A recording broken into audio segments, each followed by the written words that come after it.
Ang pag-uusapan natin ngayong gabi ay the very disturbing mayoral deaths in the Duterte administration. 11 na pala ang namamatay from October 2016 to July 2018. Ngayon, how does this compare with the other presidents? Based on our data bank, no, we have gathered that during the time of Gloria Macapagal Arroyo, there were 3 mayors who were killed. And during the time of Benigno Aquino, there were 5 mayors who were killed. Eh ngayon, si Arroyo is 10 years siya. Si Benigno Aquino, the usual 6. And now we're only 2.5 years into the Duterte administration.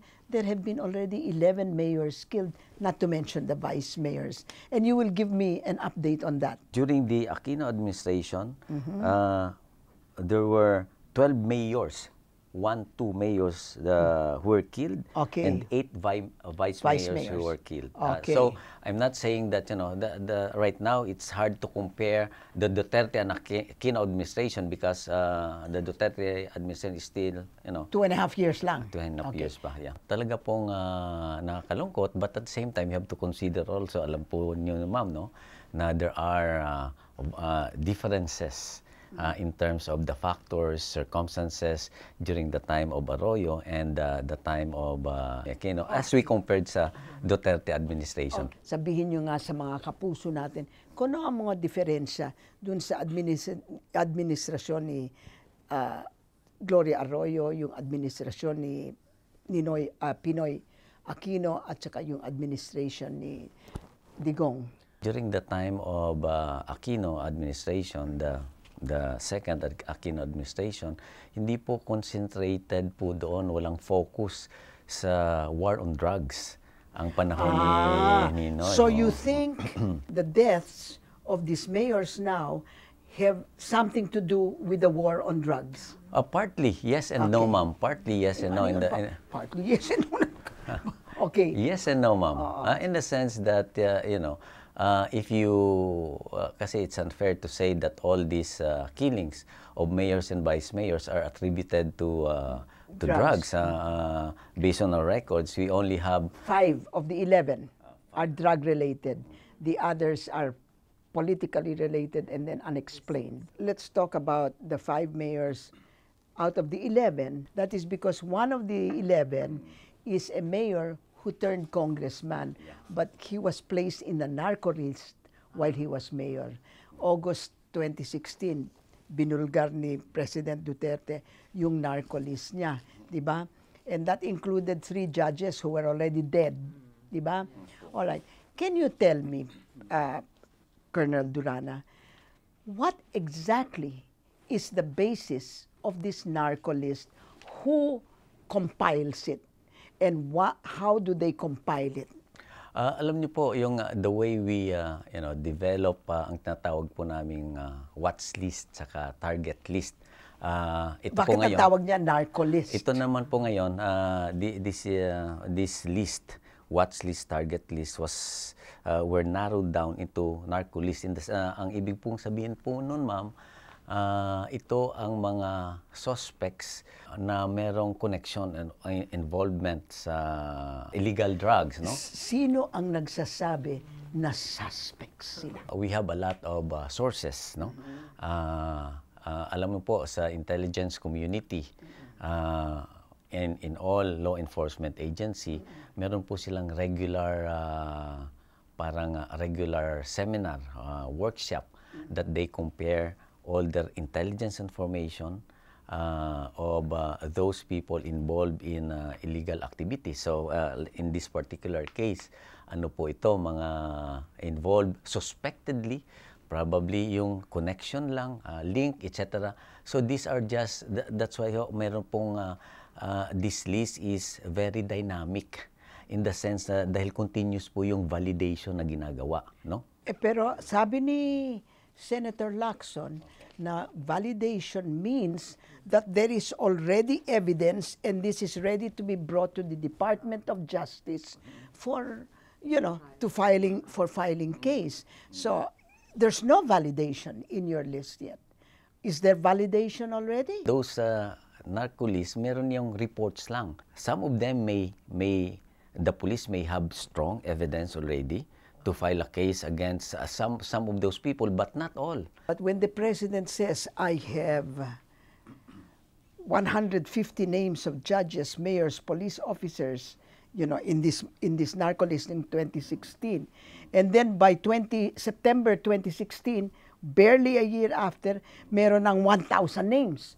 Tapos, tapos the names on the list grew to 6,000 names. Is that the drug trade is increasing dynamically, or is the number of people on that list, you know, are the police intelligence reports getting faster? What is the cause? Because when you start looking, you'll discover a lot of things. Yung listahan na yan, ang dami-daming pinapasok yung mga political enemies yan, ng mga kung sino-sino. You know, Gwen, when you talk about drugs, what do you consider to be sufficient evidence to put somebody on the list? Yan nga po Tita Winnie, it is really bothersome. Kasi how do they validate talaga? Anong standards nila na linagay nila yung mga tao doon sa listahan? Napakahirap naman ho na parang pag nakalagay ka na doon, you're already a suspect. Ang hirap naman i-delist. Di ba? Paano sila magpapadelist? How will they prove sa police na hindi kami kasali dyan? So ano ba yung standards talaga na ginamit nila? Ayan. Okay. Ayan, pag-usapan natin. You know, what are the standards that are applied by your, what is this, a whole group? You're saying, sino ba ang members of these groups? Mga intelligence community people, ma'am. No? Intelligence community people. Those intelligence services coming from the Armed Forces of the Philippines, Philippine National Police, no, PDEA, yung alam niyo po, yung even the local chief executives, meron po silang intelligence fund. Ayun no? ang nakakatakot. Sa ngayon po ay nangunguna po diyan yung PDEA. It's the lead agency po. Yeah, but do you know what are the criteria they apply? I cannot give you, ma'am, the details, but definitely meron po silang criteria. Hanggang ngayon, hindi pa binibigay sa amin yung criteria. Bakit ba?